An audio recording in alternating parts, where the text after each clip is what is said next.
She saved a bear cub, now it has become her protector and growls at anyone who gets too close to her. The inferno had raged for 3 hellish days, devouring everything in its path with indiscriminate hunger. From her daughter's home 20 miles away, Eleanor Hayes had watched the news footage with her heart in her throat, certain that the modest house where she and Richard had spent the last 30 years of their lives was now nothing but ash and memories. When authorities finally allowed residents to return to assess the damage, Eleanor gripped the steering wheel of her weathered Subaru with white knuckles. Beside her, Richard stared straight ahead, jaw set, preparing himself for the worst. They had packed only essentials when evacuating: photo albums, important documents, Richard's medication. Everything else they'd left behind, including the specialized equipment from Eleanor's former veterinary practice that she hadn't been able to part with after retirement. "Whatever we find," Richard said quietly, reaching over to place his hand over hers, "we'll handle it together, like always." Eleanor nodded, not trusting herself to speak. At 68, she had weathered many storms, Richard's cancer diagnosis 5 years earlier being the worst, but losing their home would be a blow she wasn't sure she could recover from. As they rounded the final bend in the road, Eleanor gasped. Amid a landscape of charred trees and scorched earth stood their house, improbably, impossibly intact. The fire had burned right up to their property line before inexplicably changing direction, sparing their home while devastating neighbors' houses on either side. "I don't believe it," Richard whispered, voice thick with emotion. "It's a miracle." Eleanor parked in their driveway and stepped out of the car, inhaling the acrid smell of smoke that still hung heavy in the air. Everything felt surreal, the house standing untouched among such destruction like an island in a sea of desolation. While Richard went inside to check for any internal damage, Eleanor walked the perimeter of their property, cataloging the fire's reach. Their garden was gone, the flowers she had tended so carefully reduced to cinders. The old oak tree that had provided shade for summer picnics was now a blackened skeleton against the sky. But the house itself, the home where they had raised their daughter, where Eleanor had nursed Richard back to health, where they had planned to grow old together, remained. A soft whimpering sound stopped her in her tracks. At first, she thought it might be her imagination, a trick of the wind through the damaged trees, but then she heard it again, a pitiful cry coming from beneath the back porch. Cautiously, Eleanor knelt down, wincing at the protest in her knees, and peered into the darkness. 2 frightened eyes reflected back at her, and her breath caught in her throat. Years of working as a veterinary technician had taught her to recognize animals in distress, and whatever creature had taken shelter under her porch was definitely in need of help. "It's all right," she called softly, extending her hand. "I won't hurt you." The creature shuffled forward, and Eleanor's heart nearly stopped. A bear cub, no more than 2 months old, crawled hesitantly toward her, its small body trembling. It was covered in soot, its black fur matted with dirt and what looked like blood. One of its hind legs had a nasty burn, and its eyes were swollen nearly shut. Most curious of all was what appeared to be an old, worn fabric collar around its neck, evidence that this little one had some history with humans. Without hesitation, Eleanor scooped the cub into her arms.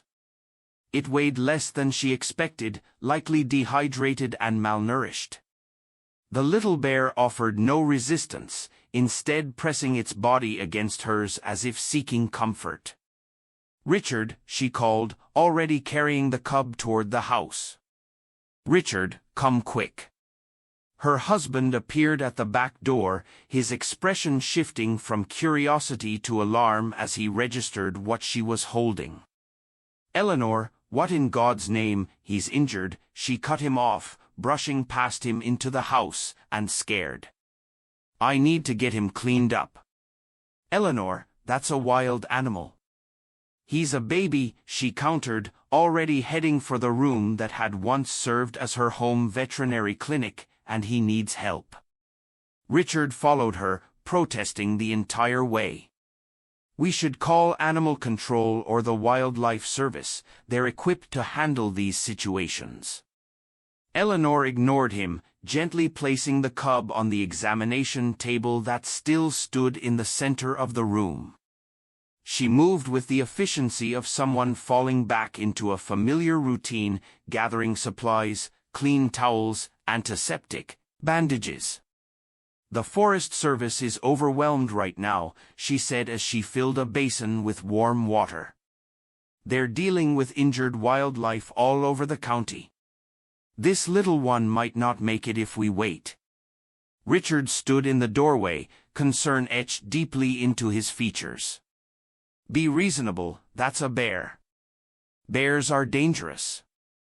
"He's a cub," Eleanor repeated, carefully beginning to clean the soot from the small creature's fur. "He's scared and hurt and alone. The fire must have separated him from his mother." As if understanding her words, the cub let out a soft whimper, its dark eyes fixed on Eleanor's face.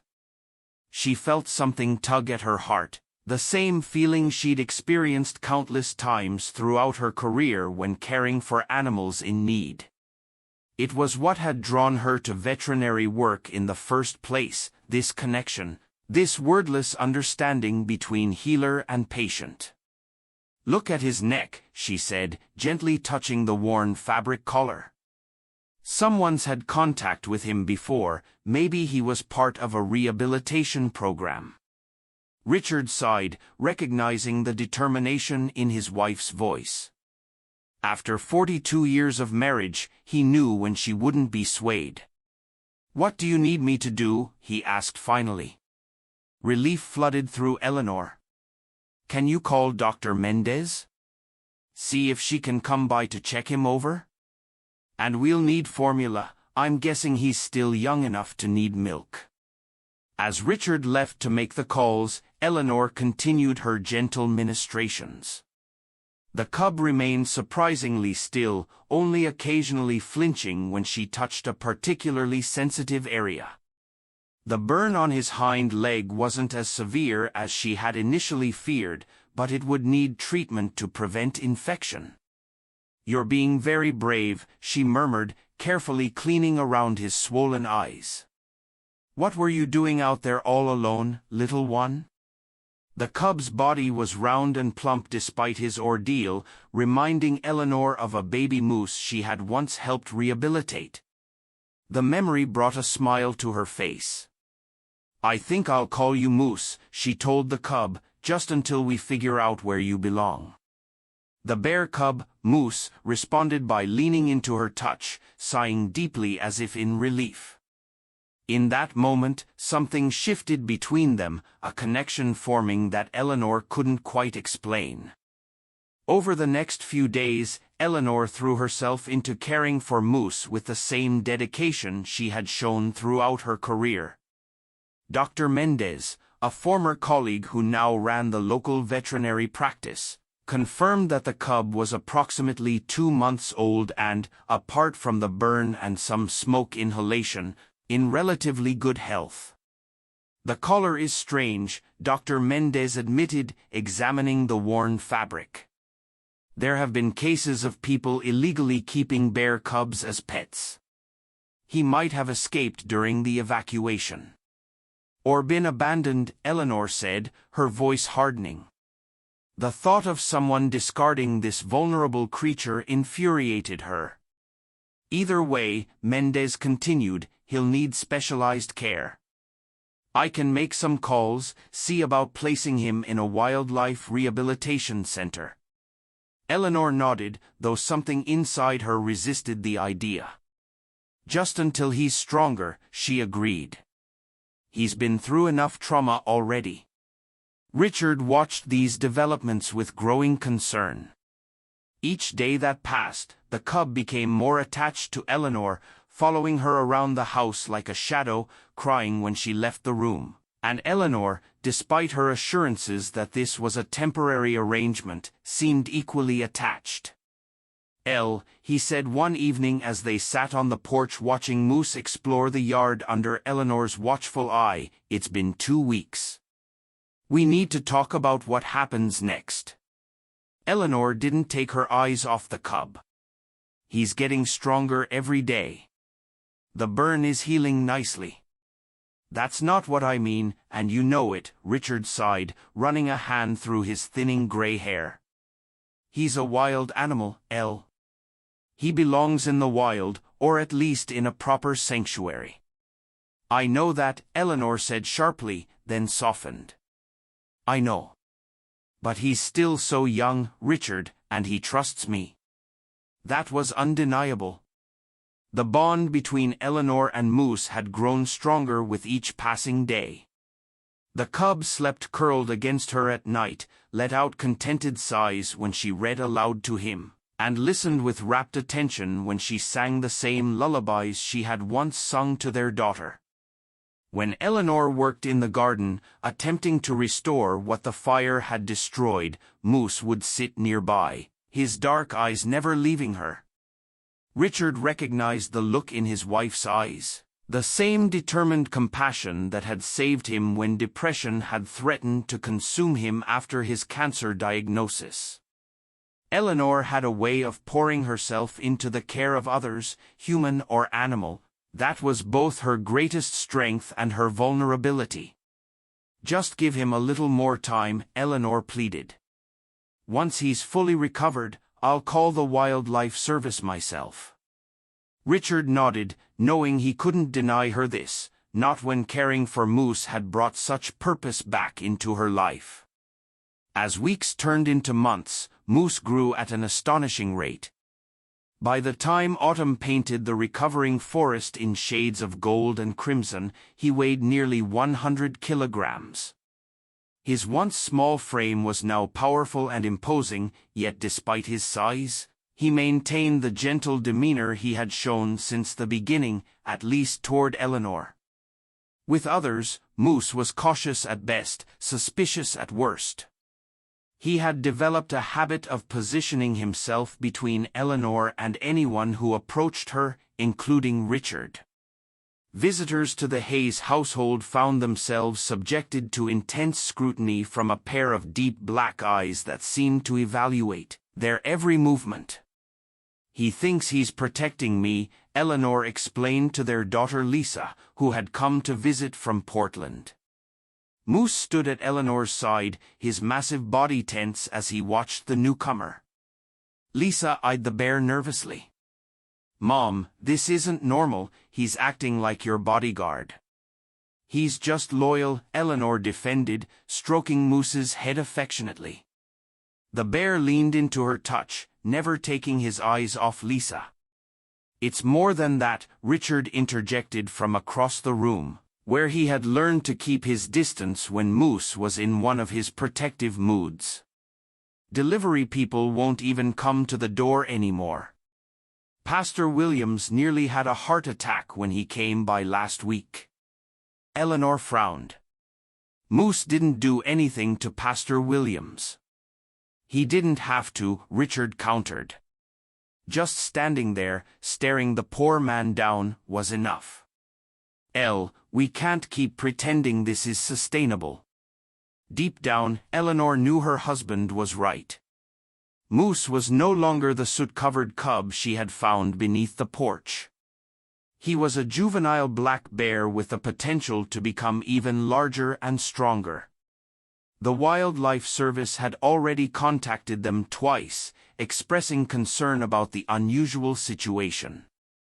"I've been researching sanctuaries," she admitted quietly, places where he could live semi-wild but still receive care. I need to find the right one." Lisa moved cautiously closer, earning a low rumble from Moose that wasn't quite a growl but clearly conveyed his wariness. "Mom, I think that's wise, for everyone." "For Moose's sake, including Moose's," Eleanor nodded, blinking back tears. The thought of parting with Moose felt like having a piece of herself torn away, but she knew that loving him meant doing what was best for him, even if it broke her heart. That decision, however, was taken out of her hands. On a crisp October afternoon, Eleanor had taken to walking in the recovering forest behind their house, Moose always by her side. The fire had cleared much of the underbrush, making it easier to navigate, and new growth was already pushing through the scorched earth, nature's resilience on full display. She had skipped lunch that day, too busy helping Richard repair the shed damaged in a recent windstorm. As they walked deeper into the woods, Eleanor began to feel lightheaded, her vision blurring at the edges. She recognized the symptoms of low blood sugar, a condition she had managed for years, but she had forgotten to bring her glucose tablets. "We should head back, Moose," she murmured, turning toward home, but the forest suddenly seemed to tilt around her, the ground rushing up to meet her as consciousness slipped away. Moose's panicked huffs were the last thing she heard. When the search and rescue team arrived at the scene, responding to Richard's frantic call when Eleanor hadn't returned, what they found sent a chill through even the most experienced among them. A full-grown black bear stood over an unconscious woman, its massive paws bloodied, its teeth bared in what appeared to be aggression. The team leader made an instant decision.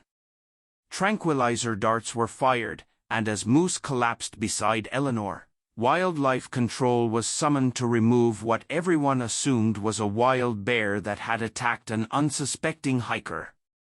Eleanor awoke in the county hospital, disoriented and immediately distressed.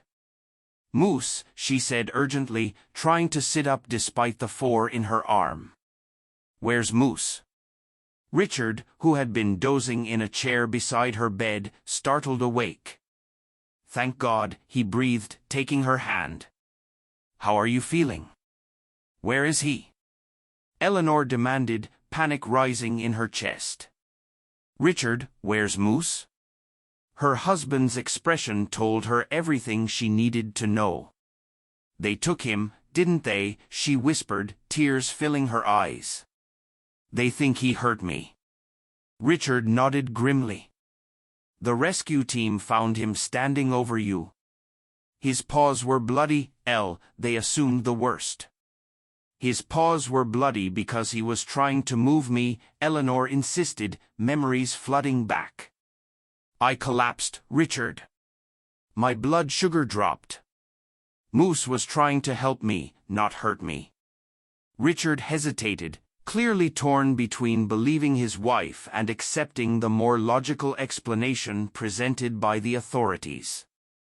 "I want to believe you, then believe me," she cut him off, her voice firm despite her weakened state. "Moose would never hurt me. Never. We have to clear his name before they—" She couldn't finish the sentence, the thought too painful to articulate. Richard saw the determination in his wife's eyes, the same unyielding resolve that had helped him fight cancer, that had built their life together through good times and bad. He made his decision. "I'll see what I can do," he promised. "Just focus on getting better." While Eleanor remained in the hospital for observation, Richard began his own investigation. He remembered Eleanor mentioning that they had walked near the Johnson property, where security cameras monitored the perimeter due to previous trespassing issues. With nothing to lose, he approached the Johnsons and asked to review their footage. What he saw left him speechless. The cameras had captured everything: Eleanor collapsing to the ground, Moose's initial panic as he circled her prone form, then his determined attempts to move her toward the main road. The bear had tried first to nudge her awake with his snout, then to gently pull her by her jacket. When that failed, he had used his powerful paws to try to drag her, accidentally causing the scratches that had been misinterpreted as an attack. Most remarkably, the footage showed Moose positioning himself between Eleanor and a curious coyote that had approached, standing his ground until the potential threat retreated. Armed with this evidence, Richard went straight to the Wildlife Control Center where Moose was being held. The officials were skeptical at first, but the footage was irrefutable. Moose hadn't attacked Eleanor. He had tried to save her. The story spread like wildfire through local media, then national. "The bear who saved Mom," headlines proclaimed, accompanied by stills from the security footage showing Moose's desperate attempts to help his human companion. Public opinion shifted overnight.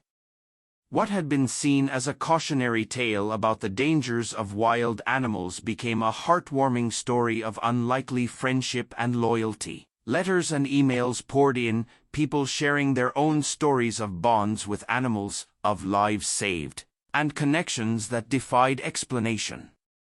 The Wildlife Center issued an official apology but explained that they couldn't simply return Moose to the Hayes household. He was legally and biologically a wild animal. However, they offered a compromise. Moose would be relocated to the Rinner Mountain Sanctuary, a facility specializing in bears that couldn't be returned to the wild. Eleanor would be granted unlimited visitation rights and could even volunteer at the sanctuary if she wished. It wasn't perfect, but it was more than Eleanor had dared hope for. The day Moose was transported to his new home, she was there waiting, tears streaming down her face as the bear rushed to her, embracing her with his front legs just as he had done as a cub. The sanctuary director watched in amazement. "I've never seen anything like it," he admitted to Richard. "That level of bond between a human and a bear, it's extraordinary." Richard nodded, thinking of all the extraordinary things his wife had accomplished in her lifetime. "Eleanor has a way of loving that changes things," he said simply. "People, animals, she sees what they need and gives it to them, no questions asked." As he watched his wife kneeling beside the bear that had saved her life, Richard felt a sense of peace settle over him. They had weathered this storm as they had so many others, and though their family had gained an unusual new member, the love that bound them together remained the same. A small sign was eventually placed near Moose's enclosure bearing words that made Eleanor smile through tears the first time she read them. "Do not approach bear number 27 when Mrs. Eleanor Hayes is nearby. He is not aggressive, he's simply on heart duty." The seasons changed, painting the landscape around Rinner Mountain Sanctuary in evolving palettes of color. Spring brought new growth, summer a lush vibrancy, autumn a fiery display, and winter a serene blanket of white. Through it all, Eleanor Hayes made the 40-minute drive from her home 3 times a week, sometimes more, to spend time with Moose. True to her word, she had become a dedicated volunteer at the sanctuary, helping care for the various wild animals that, like Moose, couldn't be returned to their natural habitats. Her decades of experience as a veterinary technician made her invaluable to the staff, but everyone knew her primary focus remained the black bear who watched for her arrival with eager anticipation. "He knows your car engine," remarked Tanya, one of the younger caretakers, as they observed Moose pacing excitedly near the fence of his spacious enclosure. "He starts getting antsy about 10 minutes before you arrive." Eleanor smiled, watching as Moose stood on his hind legs, his nose working the air to catch her scent. At 3 years old, he had reached his full size, an impressive 250 kilograms of muscle and thick black fur. Yet despite his imposing presence, there remained something gentle in his demeanor, particularly when Eleanor was near. "Animals understand more than we give them credit for," Eleanor replied, already moving toward the enclosure's gate. They feel connections just as deeply as we do, maybe more so, because they're not clouded by overthinking. Tanya shook her head in amazement. Well, that connection is something special. I've been working with wildlife for 8 years, and I've never seen anything like it. As soon as Eleanor entered the enclosure, Moose bounded toward her, slowing his approach at the last moment to gently press his massive head against her chest. Eleanor wrapped her arms around him as best she could, breathing in the familiar musky scent of his fur. "Hello, sweet boy," she murmured. "I've missed you too." They settled into their usual routine, Eleanor checking him over with a practiced eye to ensure he remained in good health, Moose following her every movement with devoted attention. When she sat on the large boulder that had become their spot, he positioned himself beside her, his warm body a solid presence against the autumn chill. From her bag, Eleanor withdrew a book. Their current read was White Fang, which seemed fitting given their circumstances. Moose listened with the same intense focus he had shown as a cub, his deep brown eyes never leaving her face as her voice brought the words to life. "You know," she told him during a pause in their reading, "Richard is talking about moving." Moose huffed softly, as if encouraging her to continue. "Our house is getting to be too much for us to maintain," she explained, running her fingers through the thick fur at his neck, where the faintest mark from his old collar could still be seen if one knew where to look. "And we're not getting any younger. Richard thinks we should find something smaller, closer to Lisa and the grandkids." The prospect filled Eleanor with conflicting emotions. Moving closer to her daughter and grandchildren appealed to her, but the thought of being farther from Moose made her heart ache. She had mentioned this concern to Richard, who had responded with his typical practical compassion. "We'll find a place within reasonable driving distance of the sanctuary," he had assured her. "I wouldn't ask you to leave him behind." That Richard had come to accept, even embrace, Moose's place in their lives was a testament to his love for Eleanor. Over time, he had developed his own relationship with the bear, though it lacked the profound connection Eleanor shared with him. Moose tolerated Richard's presence now, occasionally even accepting treats from his hand, though he still positioned himself between the man and Eleanor when possible. "I brought you something," Eleanor said now, reaching into her pocket. She withdrew a small jar of honey, Moose's favorite treat, and smiled as his nose twitched in interest. "You have to be gentle," she reminded him, though the instruction was unnecessary. Moose had never been anything but careful with her, even as his strength had grown. With deliberate delicacy, Moose extended his tongue to lick the honey from her palm, his eyes half closing in pleasure. Eleanor laughed, the sound echoing across the enclosure. From the observation platform, visitors watched in fascination. The story of Eleanor and Moose had spread far beyond the local community, drawing people from across the country who hoped to witness the remarkable bond between woman and bear. The sanctuary had even created educational programs around their story, teaching about wildlife conservation and the delicate balance between humans and nature. "Mrs. Hayes," called one of the tour guides, "would you mind if I bring the school group a little closer? We're discussing animal rehabilitation today." Eleanor nodded her agreement, and soon a group of wide-eyed third graders were pressed against the safety barrier, whispering excitedly as they watched Moose delicately take the last of the honey from Eleanor's hand. "Is he tame?" one child asked. Eleanor shook her head. "No, Moose isn't tame. He's wild, and we should always respect that. But he trusts me, and I trust him. Sometimes that's enough." "Aren't you scared?" asked another child, eyeing Moose's impressive claws. "Not of Moose," Eleanor replied honestly. I'm more scared of a world where we don't try to understand each other across differences. As the years passed, Eleanor watched the subtle signs of aging appear in Moose: gray fur around his muzzle, a slight stiffness in his movements on cold mornings, longer periods of rest. She recognized these changes because she experienced their human equivalent in herself: silver threading through her once auburn hair, arthritis flaring in her knees, the need for afternoon naps that had once been foreign to her. Richard noticed her reflection on this one evening as they sat on the porch of their new home, a modest bungalow just 20 minutes from the sanctuary. "Penny for your thoughts?" he asked, passing her a cup of tea. Eleanor smiled, accepting the warmth of the mug in her increasingly knobby hands. "I was thinking about time," she admitted. "How it changes us all, whether we have 2 legs or 4. Richard nodded, understanding immediately.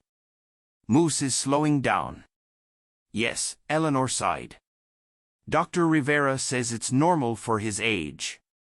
Black bears in captivity can live up to 30 years, but they start showing signs of aging earlier.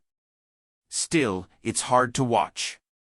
Just like it's hard for Lisa to watch us getting older," Richard pointed out gently. "It's the natural order of things." Eleanor knew he was right, but that didn't make it easier.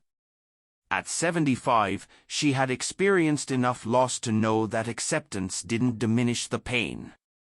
She had outlived friends, family members, and countless animal companions throughout her long career. Each departure left its mark on her heart. Yet, there was something different about her bond with Moose, something that transcended the typical human-animal relationship. Perhaps it was the circumstances of their meeting, both of them survivors of the devastating fire. Perhaps it was the way he had saved her life in the forest, or the countless hours they had spent together in quiet communion.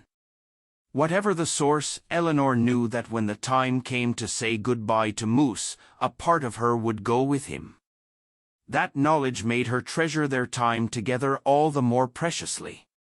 Each visit became a gift, each shared moment a memory to be carefully preserved. Eleanor documented these moments in a journal, describing Moose's reactions to different books, the way he still attempted to escort her on walks around his enclosure despite a slower pace, the contented sighs he made when she sang to him. Then came the week when Eleanor fell ill, nothing serious. Just a stubborn case of bronchitis that left her too weak to make the drive to the sanctuary. Richard insisted she rest, promising to call the sanctuary to explain her absence.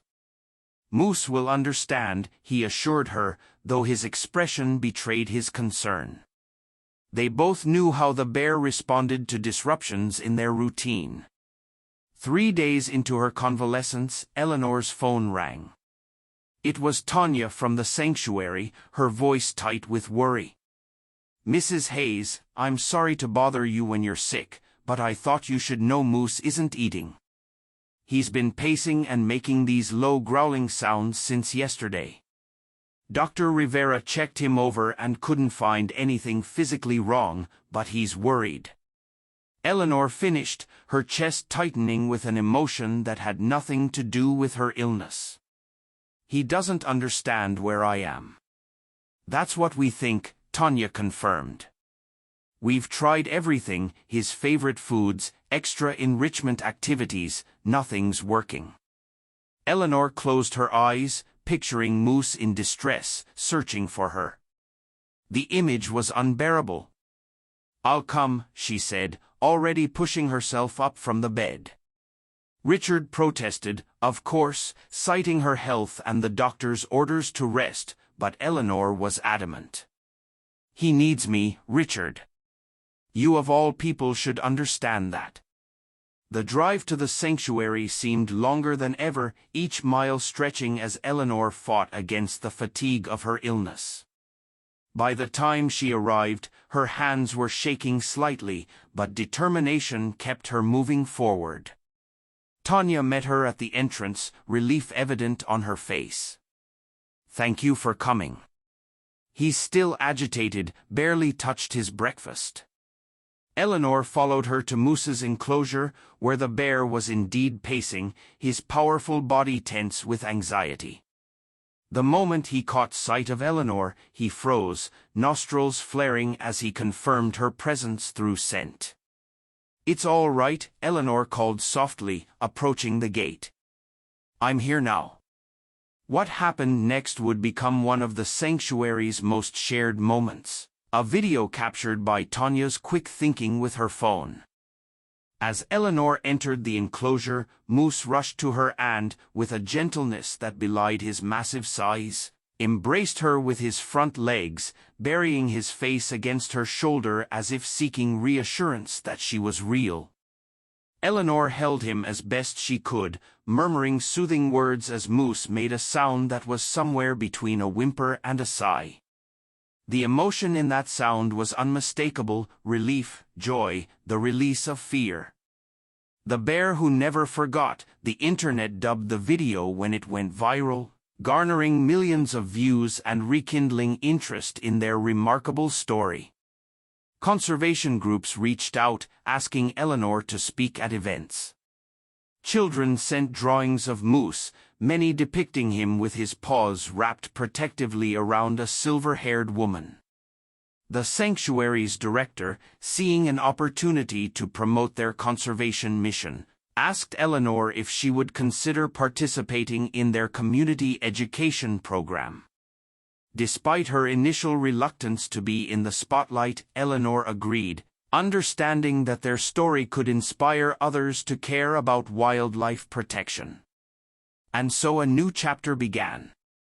Several times a month, Eleanor would stand before groups of schoolchildren, community organizations, and wildlife enthusiasts, sharing the story of how a forest fire had brought together a retired veterinary technician and a bear cub with an unusual collar. Moose became an integral part of these presentations, sitting calmly beside Eleanor as she spoke, occasionally placing his massive paw on her shoulder in what visitors interpreted as a gesture of affection. Children were mesmerized by the sight of the large black bear responding to Eleanor's quiet words, watching her with what could only be described as devotion. "How did you make him love you?" a young girl asked during one presentation. Eleanor smiled, glancing at Moose. "I didn't make him do anything," she explained. "I just showed him kindness when he needed it most, and he chose to trust me. Love isn't something we can force, it's something we nurture through patience and respect." As Eleanor approached her 80th birthday, her contributions to wildlife conservation were recognized with the National Conservation Medal, an honor that left her both humbled and slightly embarrassed by the attention. The ceremony was held at the sanctuary, with Moose present in a specially constructed temporary enclosure that allowed him to be part of the proceedings while ensuring safety for all involved. The moment that moved the audience to thunderous applause came as Eleanor stood to accept the medal. Moose, as if understanding the significance of the occasion, slowly bowed his head just as the medal was placed around her neck. Photographs of that synchronicity appeared in newspapers across the country, captioned with variations of, "A bow from the bear who saved Mom." Following the ceremony, the sanctuary's board of directors presented Eleanor with a surprise: a small cottage on the sanctuary grounds where she could stay whenever she wished to be close to Moose. The gesture brought tears to her eyes, especially when she learned that Richard had been secretly involved in the planning, selecting furnishings he knew she would love and ensuring the space would be comfortable for both of them. "You can't separate those two," Richard had told the board. "And frankly, I've stopped trying." The cottage became Eleanor's favorite retreat, a place where she could spend extended time with Moose without the strain of constant commuting. Richard joined her on weekends, their long marriage having evolved to accommodate this unique arrangement. They celebrated their 50th wedding anniversary in the cottage, with Moose watching curiously as they renewed their vows in a simple ceremony attended by Lisa and the grandchildren. Eleanor's days fell into a peaceful rhythm. Mornings were spent volunteering at the sanctuary. Afternoons often found her reading to Moose under the large oak tree near his enclosure, and evenings were for writing, recording their continuing story for the book a small publishing house had commissioned. It was during one of these reading sessions, as the late afternoon sun filtered through the leaves above them, that Eleanor noticed something different in Moose's behavior. He seemed more attentive than usual, his eyes rarely leaving her face, his body pressed close against her side despite the summer warmth. "What is it, old friend?" she asked, marking her place in the book. "Are you feeling all right?" Moose responded by gently placing his head in her lap, a position reminiscent of their earliest days together when he had been small enough for her to hold completely. Eleanor stroked his graying muzzle, noting the arthritic stiffness in his movements with the expert eye of someone who had spent a lifetime caring for animals. They remained like that as the sun began its descent, neither moving, both seemingly content in the simple act of being together. Eleanor continued reading aloud, her voice carrying softly on the evening breeze, while Moose listened with the same rapt attention he had shown as a cub beneath her porch all those years ago. When the sanctuary staff came to guide Moose back to his night quarters, they found a tableau that would remain etched in their memories. Eleanor Hayes, her silver hair glowing in the last rays of sunlight, reading peacefully to the massive black bear whose head rested trustingly in her lap. Nearby stood the small wooden sign that had been Eleanor's gift to the sanctuary, and on the 10th anniversary of Moose's arrival, a simple plaque engraved with words that encapsulated their extraordinary journey. "This is the territory of Moose and Eleanor, one who healed, one who protected, and neither ever left the other." As visitors to the sanctuary pass by that sign today, they often pause, drawn by the simple eloquence of its message.